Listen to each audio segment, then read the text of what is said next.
우리 믿음 생활을 하면서 우리 가정들을 다 가지고 있잖아요. 그리고 가정들이 회복되는 것, 그것이 우리 그리스도인들 삶에서 정말로 필요하다는 생각을 합니다.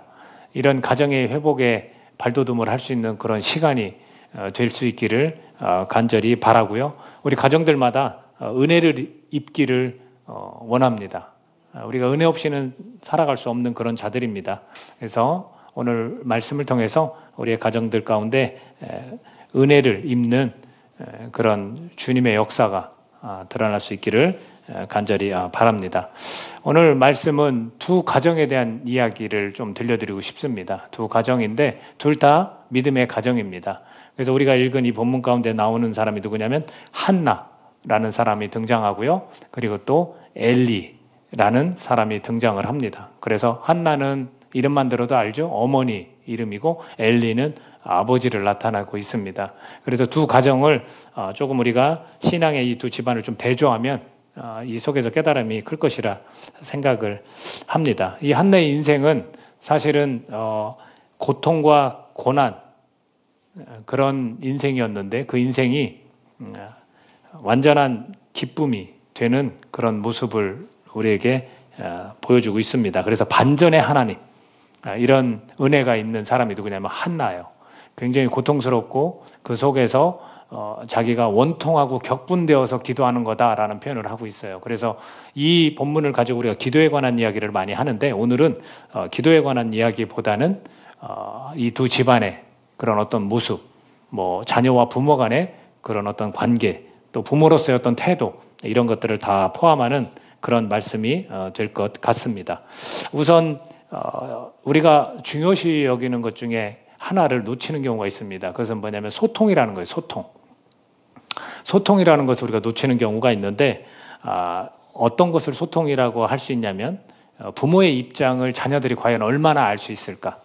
그리고 마찬가지죠. 부모들 또한 자녀들의 그 입장을 얼마나 알 수 있을까? 여러분 그 상황과 처지나 아니면 속사정 이런 것들을 우리가 알려고 안 하는 것, 이것 때문에 잘 소통이 안 되는 것 같아요. 그리고 자녀의 그런 입장도 우리가 알고는 싶지만 또 말을 안 하는 그런 자녀들도 있고 또 묻지 않는 부모들도 있습니다.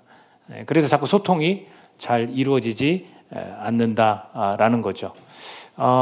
아마도 여러분들이 너무나 잘 아는 그런 내용 중에 하나가 돌아온 탕자에 관해서 너무나 잘 알고 계실 거예요. 아버지가 있고 또 두 아들이 있는데 첫째 아들은 아버지 곁에서 그냥 집에 있었고 둘째 아들은 자기 분깃을 달라고 내 재산을 좀 달라고 해서 자기가 떠납니다. 그랬을 때 아버지는 떠난 아들을 항상 걱정합니다. 잘 지내고 있는지. 그 아들 보고 싶은 그 마음 항상 가지고 있었어요. 그러다가 그 아들이 다 허랑방탕하여 다 그걸 소진하고 다시 아버지의 집으로 돌아와야겠다라는 생각을 하고 하나님 앞에 내가 잘못했고 우리 아버지한테 잘못했구나 하고 회개하고 돌아옵니다. 돌아왔을 때 아버지가 어떻게 했습니까? 반겼죠. 정말로 죽었다가 살아온 아들이다 라고 반기고 잔치를 열어줬죠. 그랬을 때 이 첫째 형은 화가 났죠. 나는 아버지 옆에서 그동안 잘못한 것도 한 것도 없는데 방황하고 방탕하고 돌아온 그 아들을 위해 이런 잔치를 열어주니 막 화가 났어요. 그런 화가 난 그런 상태에서 아버지께서는 아들아, 이 아들은 죽었다가 다시 살아서 돌아왔다. 그리고 나의 모든 것들은 다 너의 것이 아니냐라는 그런 표현을 씁니다. 그렇다면 그 아버지는 어떤 심정을 갖고 있었습니까? 큰아들이든 작은아들이든 그냥 그들과 함께하는 거, 같이 하는 거, 대화하는 거, 얼굴 보는 거, 이게 원했던 거지. 내 재산 아까워서 이 아들 어떻게 주지? 너 혼자 나가서 네가 벌어 먹고 살아라, 이런 마음이 아니었다는 거죠. 모든 것이 다 자녀들 거였어. 그게 하나님 아버지의 마음이다, 이런 비유적인 이야기를 했는데 저는 하나님 아버지뿐만 아니라 이 땅 가운데 있는 우리의 부모, 우리를 혈육으로 연결된 우리의 부모의 마음도 똑같다고 저는 믿습니다. 물론 그 중에 그렇지 않은 부모도 있겠지만 대부분의 부모의 심정은 아들과 딸과 함께하고 싶고 대화하고 싶고 얼굴 보고 싶고 이렇게 소통하는 이런 부분을 아마 원할 거라고 저는 그렇게 믿고 있습니다. 지금 현재는 21살 청년인데요. 지금은 이제 모델 활동을 조금 하고 있고요. 그리고 EBS TV에서도 좀 얼굴을 비춰 드라마에서 청소년 드라마에서 나오더라고요. 그 21살 먹은 여자 청년이 아버지는 나이지리아 분이고요. 어머니는 한국 사람이에요. 그러면 나이지리아 분과 한국 분과의 결혼해서 이 청년이 모습이 어떨 것 같아요? 일단은 키가 커요. 모델을 하고 있으니까 키가 커요. 그리고 얼굴이 피부색이 검습니다. 그래서 마치 외국인처럼 정말 나이지리아 사람처럼 아프리카에 있는 사람처럼 정말 생겼어요. 그랬을 때 그 청년이 학생 때 놀림을 엄청 받았습니다. 안 그렇겠어요? 얼마나 놀립니까? 색깔이 다르다 해서, 얼굴색이 다르다 해서 굉장히 많이 놀림을 받았어요. 근데 그 놀림을 받을 때 어머니가, 아버지는 나이지리아 분이신데 떠났어요. 어렸을 때. 그래서 아버지 얼굴은 기억도 안 나요. 어머니랑 21살 때까지 계속 살았고 정말 토종 한국인이에요. 여기서 태어났고 여기서 계속 자라서 한국말을 더 당연히 한국말만 할 수 있는 그런 사람입니다. 그런데도 불구하고 그런 놀림을 받았을 때 어머니에게 얘기를 못했어요. 엄마한테. 왜 그랬을까요? 걱정하실까 봐. 혼자 그런 놀림을 당하고 그렇게 계속 혼자 커왔어요. 그러던 어느 날 놀이터에서 친구들이 이 21살 먹은 요 청년을 놀리는 걸 엄마가 봤습니다. 엄마의 마음이 어땠을까요? 무너져 내리죠. 우리 딸이 이런 차별을 받고 이런 놀림을 당하고 살았구나라고 생각하면 얼마나 힘들었겠습니까? 그런 이야기들을 쭉 풀어가는데 이 청년에게 준 솔루션이 있어요. 뭔지 아십니까? 어떤 면에서 기특하다 할 수 있죠. 그죠? 부모님에게 걱정 안 시키고 걱정드리지 않으려고 그러다가 기특하다 할 수 있습니다. 그런데 이 솔루션이 뭐였냐면, 그런다 할지라도 놀림을 받을 때 엄마한테 이야기를 하시는 게 좋습니다. 그래서 그 이야기를 펼치는 속에서 부모 입장에 있는 분도 똑같은 얘기를 해요. 우리 자녀들이 그런 일을 당할 때 함께 그것을 이겨내고 그것을 함께 아파하는 게 부모의 마음이지, 몰랐다가 아는 것보다는 그 힘든 과정을 시작했을 때 이야기를 하면 부모님이, 엄마가 품어주기도 하고 같이 그것을 이겨낼 수 있는 힘이 생긴다. 그래서 가정에서는 그런 소통이 중요합니다 라고 이야기를 합니다. 사람들은 그렇게 이야기한다고 하죠. 소통하면 뭐래? 해결되지도 않는데 라고 생각을 한다는 거예요. 근데 해결되기 위해서가 아니라 그 힘든 일을 같이 겪어내는 게 가족이고 같이 겪어내는 게 부모 자식이기 때문에 이야기를 하라라고 제안을 해줍니다. 우리가 이러한 모습들을 볼 때 우리에게는 이런 소통의 부재, 이런 것을 우리 가정에서 있으면 안 되는 것 같아요. 대화를 하고 힘들면 힘든 거 서로를 좀 알아가고 처지와 입장들 그렇게 알아가는 게 중요하다, 그렇게 생각이 됩니다. 이런 이야기를 김창완이라는 가수분이 하시더라고요. 어른 속에 아이가 있고 아이 속에 어른이 있는 것 같습니다, 이런 표현을 하더라고요.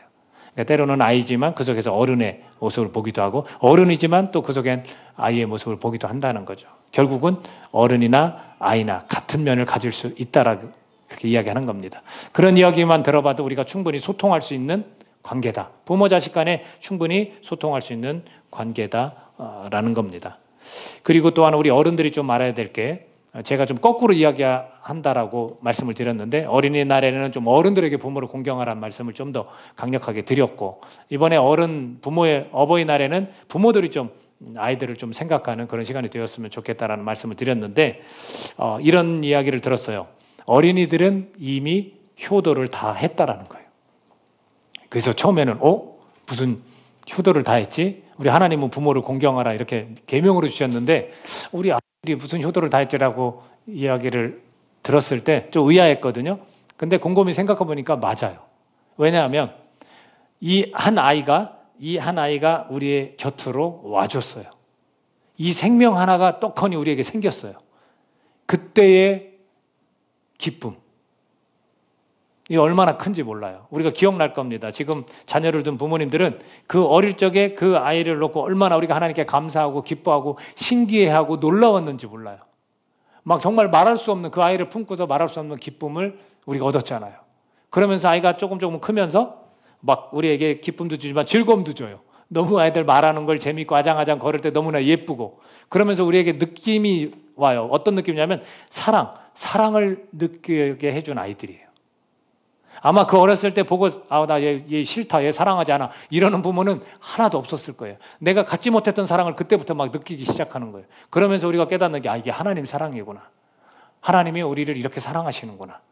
이렇게 예쁘고 그냥 눈으로 이렇게 막 보기만 해도 예쁘잖아요. 이런 모습을 아이들은 우리에게 선물로 이미 주었다는 거죠. 그러니까 아이들은 이미 효도를 다 했다라는 거예요. 그래서 이제는 아이들이 독립적으로 좀 이렇게 살아가도록 우리가 안내자가 되어주고 정말 친구 같은 부모가 되어주고 소통하는 부모가 되어주면 아이들은 그 안에서 안정을 찾고 계속해서 잘 자라갈 수 있지 않을까 이런 생각을 해봅니다. 믿음의 가정들은 바로 그런 거죠. 이 하나님에 관한 이 부분들 하나님을 우리가 아버지라고 부르고 또 그 안에서 우리는 자녀입니다. 또 예수님과 우리 관계를 신랑과 또 신부다 이런 표현을 써요. 다 이 가정에 관한 비유를 가지고 하나님 이런 분이다라고 우리에게 알려주고 있다라는 거죠.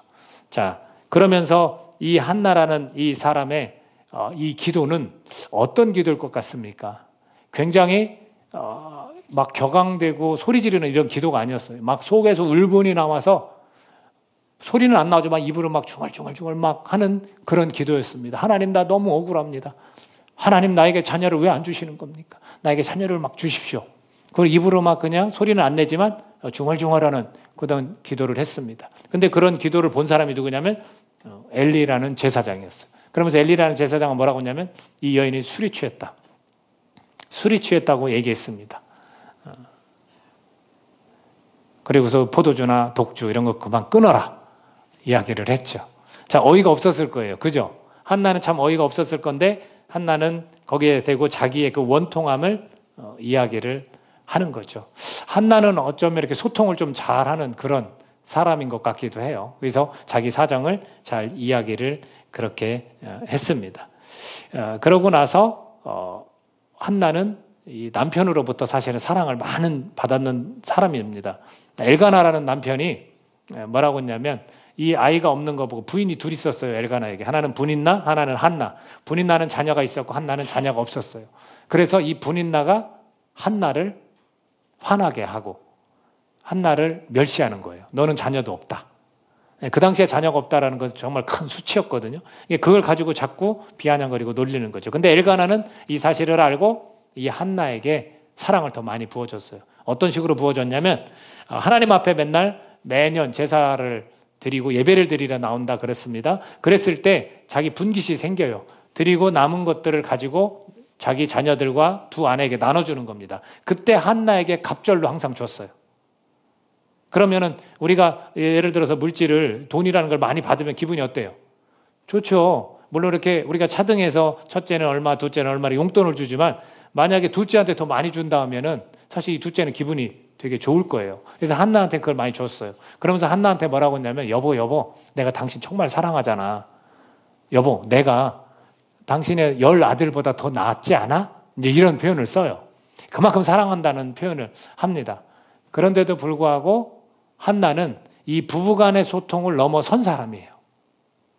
예를 들어서 우리가 아내를 의지하고 남편을 의지하는 경우도 있거든요. 신앙인들 보면 마치 하나님보다 남편을 더 좋아하고 하나님보다 부인을 더 좋아하고 그런 사람들이 있어요. 하나님의 뜻이 이건데 부인의 말을 듣고 하나님의 뜻이 이건데 남편의 말을 듣고 이런 경우도 있어요. 그러면 한나는 여기에서 위안을 얻었다면 과연 한나에게 자식이 생겼을까? 우리가 한 번쯤은 고민해 봐야 돼요. 남편이 이렇게 잘해주는데 그래 내가 자식이 없으면 어때? 남편과 이런 사랑하면서 이렇게 나를 위하는 남편이랑 같이 지내면 되겠지. 그랬다면 남편과의 소통에서 머물렀다면 한나에겐 자녀가 없었을 거예요. 그러나 한나는 남편과의 소통이 아닌 누구와의 소통을 원했습니까? 하나님과의 소통. 내가 하나님께 가서 다 고하리라. 하나님한테 내가 고백해서 내가 하나님한테 결단하고 나아가서 내가 자녀를 얻어내리라 라는 마음이 있었어요. 물론 하나님께서 조금 뒤에 읽어보겠지만 하나님께서 주셔도 하나님이고 안 주셔도 하나님이다 이런 표현을 해요.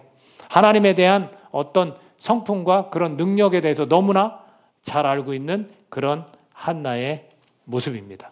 결국 한나는 하나님과의 소통을 선택했다라는 겁니다. 여러분들 정말로 어떤 일이 있을 때, 나에게 원통함이 있을 때, 나에게 억울함이 있을 때, 나에게 간절함이 있을 때 누구랑 소통합니까? 대부분은 사람에게도 소통을 원하는 사람들이 있어요. 사람하고 소통하면 끝나는 거예요, 거기에서. 여기서 아주 중요한 원리가 하나 있습니다.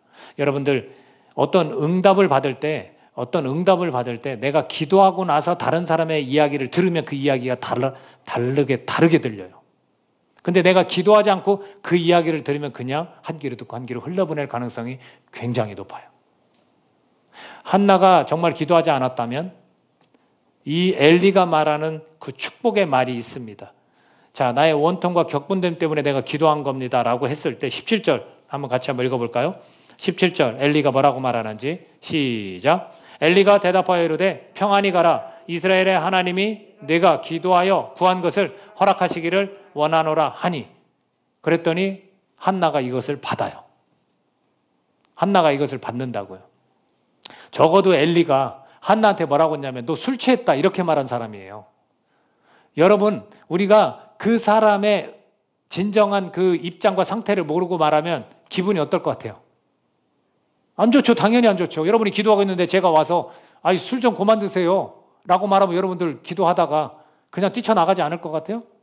기분 나쁘다고 그럴 거란 말이죠. 근데 한나는 뭐라고 했냐면 당신께 내가 은혜 입기를 원합니다 라고 말해요.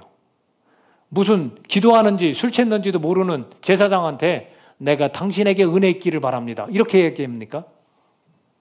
이게 뭐냐면 여러분, 내가 기도하고 준비해서 하나님의 응답을 듣는 거랑 기도하지 않고 듣는 거랑은 완전히 달라요. 내가 기도하면서 준비해서 하나님께 고백해서 듣는 응답은 잘 받아들여요. 누가 뭐라고 하든 나를 오해해도. 왜? 나를 너무나 잘 아시는 그 하나님과의 소통을 했기 때문에. 근데 기도를 하지 않고 그냥 들으면 기분 나쁜 거예요. 감정적으로만 받는 거예요. 내 생각하고 다르니까 저 사람 얘기 별거 아니네 이렇게 받아들인다고요. 근데 여러분 잘 보세요.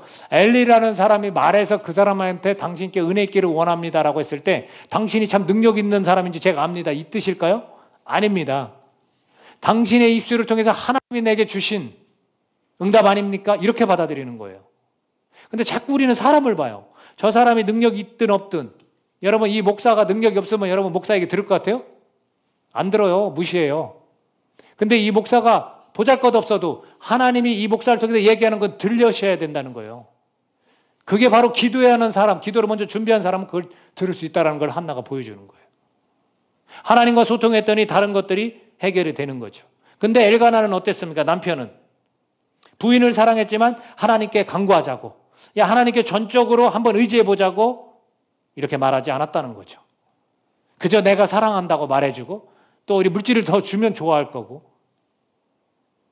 그러나 한나는 그러지 않았다는 거예요. 남편과의 소통을 넘어서서, 가족과의 소통을 넘어서서 하나님과 나는 소통해야 된다라고 결단한 사람이에요. 이것이 너무나 중요한 거예요. 우리 가족은 잘 소통이 안 돼요. 이런 분이 계시다면 하나님께로 나아가십시오. 하나님께 의지하면서 가족이 소통되기를 바라셔야죠. 가족이 소통이 안 된다고 포기하지 말고, 가족이 소통이 안 되니까 하나님 앞에도 잘 소통이 안 된다고 말하는 사람이 한둘이 아닙니다. 왜? 가족이 우선이니까. 천만에요. 하나님과 나와의 관계가 가장 우선이고 그 속에서 모든 것들이 풀어져 가는 겁니다. 여러분, 결과는 어땠을 것 같습니까? 이는 그렇게 말했습니다. 은혜 입기를 원합니다. 그렇게 말하고 집에 돌아가서 먹기 시작하고 얼굴에 다시는 근심하는 빛이 없어졌어요. 스스로가 이제는 뭐라고 생각한 겁니까? 내가 하나님과 소통해서 하나님 응답해 주셨다. 하나님 은혜 주실 것이다. 그러니 내가 이제는 더 이상 통곡하지 않고 먹고 그리고 내 얼굴빛을 근심하지 말아야겠다. 그렇게 결정을 한 겁니다. 여러분, 내가 억지로 될 것도 그렇게 하면 된다라는 게 아니에요. 자연스럽게 결단을 한 거죠. 하나님 안에서 은혜 입기를 원합니다라고 했을 때 그 엘리가 축복해 준 말을 하나님이 응답하셨구나라고 받아들인 거예요. 그랬더니 하나님이 어땠냐면 자녀를 주셨어요. 이 자녀를 달라고 할 때 뭐라고 했냐면 하나님, 나에게 좀 자녀 좀 주십시오. 나 너무나 격분되었고 원통합니다. 여러분, 원통한 건 왜 원통하냐면 여자로서의 내가 임신을 못하니까 원통한 거죠. 격분되면 뭐예요? 자꾸 이 같은 남편을 둔 이 여자가, 분인 나라의 여자가 자꾸 나를 격분시켜. 나를 화나게 해. 나를 자꾸 못 살게 굴어요. 비난해요, 자꾸. 그것 때문에 너무 힘든 거예요. 그러면서 자녀를 주면 하나님 이 자녀를 그냥 하나님께 내가 온전히 드리겠습니다. 이렇게 말하죠. 그래서 자녀를 하나님이 주셔요. 그리고 그 자녀 이름을 뭐라고 줬습니까? 사무엘. 먼 훗날 얘기지만 사무엘은 사사이면서 제사장이면서 선지자 역할을 하는 하나님의 일, 이스라엘 백성들을 위해서 하나님께 아주 잘 쓰임받는 그런 사람이 돼요. 그래서 그 자녀를 사무엘이라고 했을 때 내가 구해서 얻었다. 내가 하나님과 소통해서 얻은 아들이다. 라고 이름을 사무엘로 집니다. 자, 이 가정 가운데 어떤 놀라운 일이 또 생기냐면 이 사무엘을 언제까지 엄마가 보호했냐면 젖을 떼기 전까지 한 3살 정도 됐을 것 같아요. 그래서 내가 이 아이에게 젖을 시컬 먹이고 그 다음에 하나님이 성전에 데려다 놓고 내가 하나님께 드리겠다 합니다. 그리고서 젖을 다 먹이고 나서 성전에 가서 그 아이는 어릴 때부터 계속해서 그곳에서 자라갑니다. 그러면서 이 엄마가 매년 갈 때마다 작은 옷을 지어서 갖다가 입혀요. 여러분 애틋하지 않습니까? 하나님과 약속을 했고 하나님이 정말 그렇게 은혜를 주셔서 기쁨을 얻었어요. 그리고 그 약속을 지켜요. 그리고 그 아들을 얼마나 보고 싶었겠습니까? 그거 떨어져서 하는 거잖아요. 1년에 몇 번 안 가는 거잖아요. 그랬을 때 하나님께서 엘리를 통해서 또 축복을 하게 됩니다. 뭐라고 축복하냐면 네가 이 약속을 지켰으니까 하나님께서 너에게 더 큰 은혜로 또 기쁨을 주기를 간절히 바란다 라고 이야기를 합니다. 그랬을 때 그 한나가 다시 임신을 하고 세 아들과 2딸을 낳게 됩니다. 얼마나 이 가정이 사실은 굉장히 행복해졌습니까? 그죠? 이 과정들을 우리가 좀 잘 지켜볼 필요가 있는 것 같습니다. 또 하나의 가정에 대해서 이야기를 하면 또 하나의 가정은 엘리입니다. 엘리라는 제사장인데 비느와 홈니와 비느하스라는 그 두 아들이 있었습니다. 제사장의 아들이면 제사장으로 그냥 있었죠. 여러분 그 제사장의 아들이면 제사장이 어떻게 해야 될까? 여러분 상상이 되시죠? 정말로 하나님 앞에 잘 드려진 그런 사람들이기 때문에 하나님의 법을 잘 지키면서 올바르게 그 역할을 감당하는 삶을 살아야 됐습니다. 근데 이 아들들은 이게 참 아이러니예요, 여러분. 어떻게 제사장 집안에서 그것을 잘 영적인 축복을 이어받아서 제사장 역할을 잘 해야 되는데 이제 그러지 못했어요. 그래서 하나님 보시기에 굉장히 악한 행동을 합니다. 이제 2가지 정도 악한 행동을 하는데 하나는 고기 사건이에요. 고기 사건. 이 고기 사건이 뭐냐면 사람들이 하나님 앞에 제사를 드리니까 고기를 바치러 오잖아요. 그럼 고기를 다 태워서 그 다음에 이 제사장의 분깃으로 제사장의 몫으로 가져가거든요. 근데 이 아들들은 그 익힌 고기가 싫었어요. 그래서 생고기를 달라 해서 갈고리를 이렇게 찍어서 올라오는 건 제사장 몫이었거든요. 근데 이것을 태우기 전에 익히기 전에 그냥 생고기를 딱 찍어서 가지고 가는 거예요. 그러니까 이 드리는 사람들이 깜짝 놀라는 거죠. 이러면 안 됩니다. 이거 하나님 법에 어긋나는 겁니다. 이렇게 말하는데 그들은 뭐라고 하냐면 우리는 구운 고기 싫어. 우리 육회가 좋아. 그래서 그 고기를 딱 가져갑니다. 제가 한번 읽어드려 볼게요. 그 부분 2장 15절에 보니까 기름을 태우기 전에도 제사장의 사환이 와서 제사 드리는 사람에게 이르기를 제사장에게 구워드릴 고기를 내라. 그가 내게 삶은 고기를 원하지 아니하고 날 것을 원하신다. 그랬습니다. 그래서 그걸 가져갔습니다. 17절에 보니까 2장 17절에 보니까 이 소년들의 죄가 여호와 앞에 심히 크면 그들이 여호와의 제사를 멸시함이었더라. 하나님께서 원하시는 대로 하지 않으면 하나님은 싫어하시는 거예요. 왜? 그 하나님의 법이니까. 법을 만드신 분이 원하시는 거를 우리한테 자녀들한테 이야기하면 우리는 지켜야 되는 거예요. 근데 이 제사장이면서도 이것을 지키지 않았죠. 이랬을 때 부모가 어떻게 했어야 되겠어요? 아버지가 어떻게 했어야 되겠어요? 야, 뭐 그럴 수도 있지 이렇게 얘기하실 거예요? 아니면 야, 하지마, 그 올바른 일 아니야 그러고 말 거예요? 뭐 어떤 부모는 뭐 막 나무 같다 몽둥이 같다 두들겨 팰 수도 있죠. 이건 진짜 잘못된 거야 하고 따끔하게. 근데 이거 하나가 아닙니다. 또 다른 사건이 일어납니다. 어떤 사건이냐면 2장 22절에 보면 이렇게 되어 있습니다. 엘리가 매우 늙었더니 그의 아들들이 온 이스라엘에게 행한 모든 일과 회막문에서 수종드는 여인들과 동침하였음을 듣고. 자, 이 고기 사건뿐만 아니라 동침한 사건이 또 생겨요. 수종드는 여인들과 잠자리를 같이 하는 거예요. 여러분 너무 놀랍지 않습니까? 어떻게 이런 죄를 지을 수 있을까? 그죠? 근데 인간은 어떠한 죄도 지을 수 있습니다. 그랬을 때 아버지가 뭐라고 했을까요? 여러분 같으면 뭐라고 했을 것 같습니까? 이걸 그냥 놔둬요? 근데 엘리는 뭐라고 이야기를 하긴 합니다. 24절에 보면, 2장 24절에 보면 내 아들들아 그리하지 말라. 이게 다예요. 내 아들들아 그리하지 말라. 내게 들리는 소문이 좋지 아니하니라. 너희가 여호와의 백성으로 범죄하게 하는도다. 이게 끝이에요. 여러분 같으면 어떻겠습니까? 우리는 어떤 아버지가 되어야 할까요? 이걸 가만 놔둬서는 사실은 안 됩니다. 이게 재밌어요. 이 엘리는 축복의 기도를 해주는 그런 사람이면서 자기 자녀들, 정작 자기 자녀들은 은혜를 입지 못했어요. 왜 그럴까요?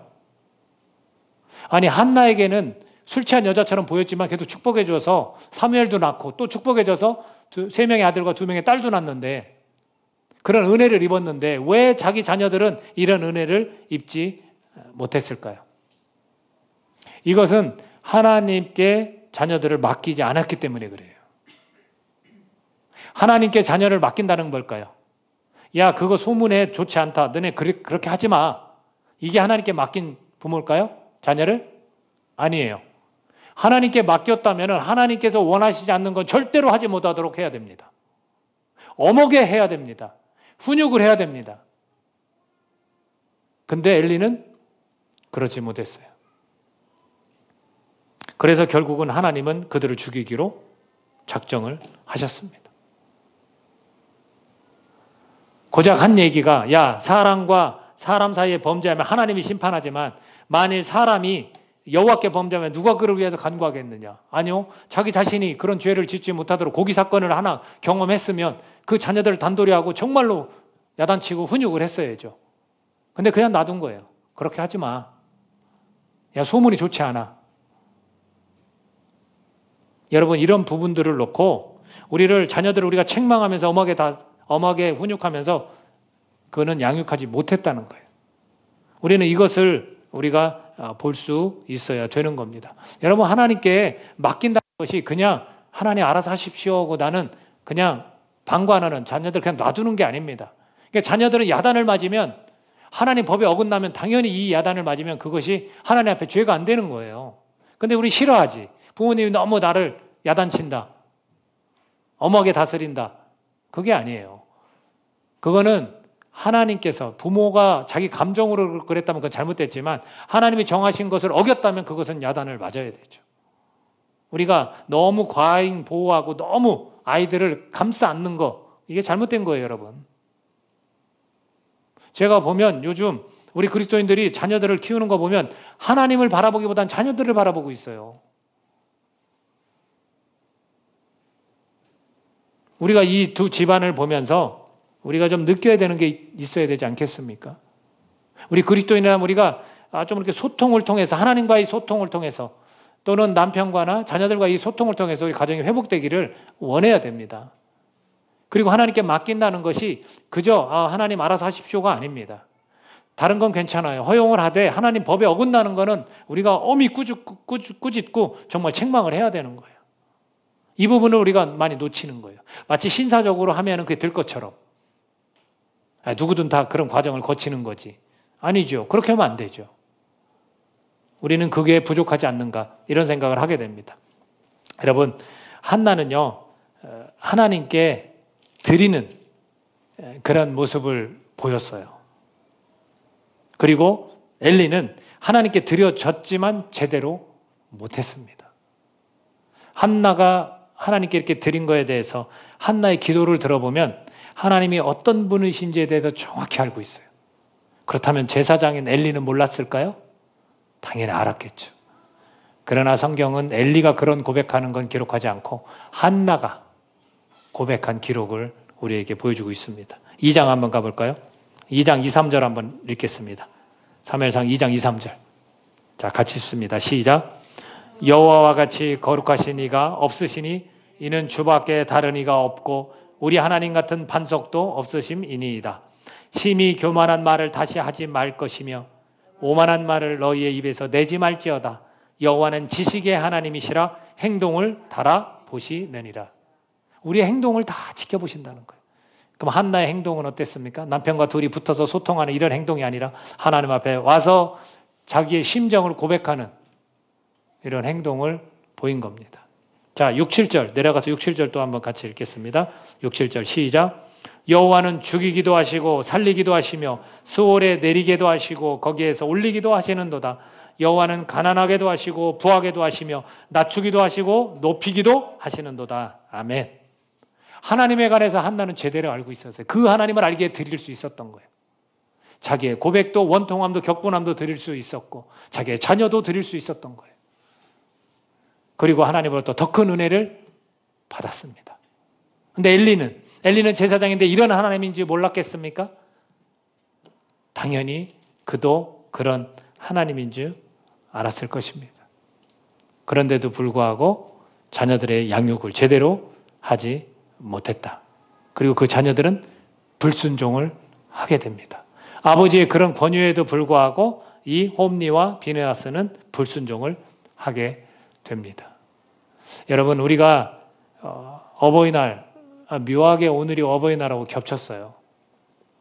그리고 이 두 집안을 보고, 이 신앙인의 집안을 보고 과연 우리는 어떤 가정이고 또 어떤 가족을 또 만들어 가야 될까? 그것을 좀 여러분들 한번 생각해보고 고민해봤으면 합니다. 부모인 경우도 있고 자녀인 경우도 있죠. 우리가 자녀의 과정을 사실은 다 거쳤고 앞으로 또 부모의 또 과정을 거치고 있는 분도 있고 거쳐야 될 분도 있을 것입니다. 자, 이 가운데 저는 정말 우리의 가정들이 다 은혜를 입기를 원합니다. 하나님과의 소통을 통해서 또 그 소통과 가족들과의 자식과 부모와의 소통을 통해서 우리의 가족들이 공감대를 형성하고 우리가 행복을 누리고 좀 안정을 찾는 그런 믿음의 가정들이 다 되시기를 간절히 바랍니다. 또 하나님께 우리가 맡기는 것, 과연 이것이 무엇일까? 자녀들을 하나님께 맡기는 것이 무엇일까? 어쩌면 아이들은 다 이제는 우리에게 기쁨과 즐거움과 사랑을 모든 걸 다 느끼게 해줬습니다. 이제는 우리의 몫이 남은 거예요. 우리가 자녀들을 하나님 말씀 안에서 잘 훈육하고 양육하고 책망하고 어먹에 다스려서 다른 건 몰라도 다른 건 허용할 수 있어도 하나님 말씀을 어기는 것만큼은 우리가 정말로 꾸짖어서 하나님 앞에 돌아올 수 있도록 하나님의 법을 잘 지킬 수 있도록 해야 됩니다. 또 그런 자녀들이 있다면 그런 부모로부터의 말을 여러분들 감사히 귀담아 들으십시오. 기분 나빠하지 말고 내가 왜 이렇게 야단을 맞아야 돼 이렇게 생각하지 말고 불순종하지 말고 하나님의 법을 부모들이 말씀하시면 여러분들이 그것을 지킬 수 있기를 예수님의 이름으로 축복합니다. 한나는 축복받는 삶을 살았고 엘리는 축복을 잃는 삶을 살았습니다. 자녀들을 잃고 결국엔 자기 자신도 그렇게 초라하게 죽는 그런 결과를 낳았습니다. 여러분, 우리가 정말로 하나님은 복의 근원이십니다.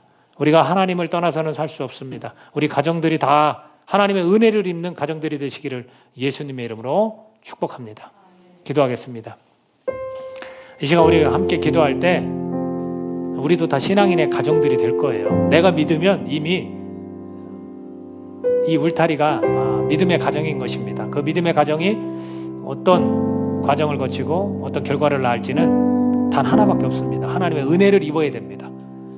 정말로 하나님, 내가 하나님의 은혜를 입게 해 주시옵소서. 우리 가정이 하나님의 은혜를 입게 해 주시옵소서라고 여러분 간절히 기도하시고 또 하나님과 소통하기를 원합니다. 우리 가족이 소통하는 가족이 되기를 원합니다. 또 하나님께 맡기는 그런 부모가 되기를 원합니다. 그런 부모의 말을 듣는 순종하는 자녀가 되기를 원합니다. 이 시간 그렇게 우리 결단하고 나아가는 시간 되기를 원합니다. 같이 기도하겠습니다.